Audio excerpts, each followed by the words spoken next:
Menteri Keuangan Purbaya Yudi Sadewa kaget saat mendapat laporan dari Komisi 4 DPD RI yang menyebut jika jatah KUR di sejumlah bank himbara sudah habis.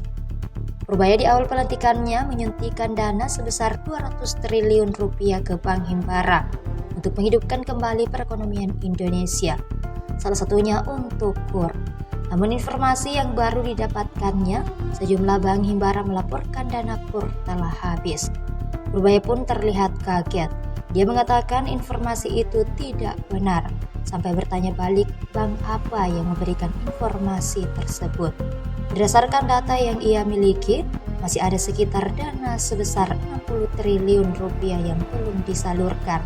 Terkait adanya dugaan sejumlah bank yang berbohong, Purbaya menegaskan akan mencari tahu.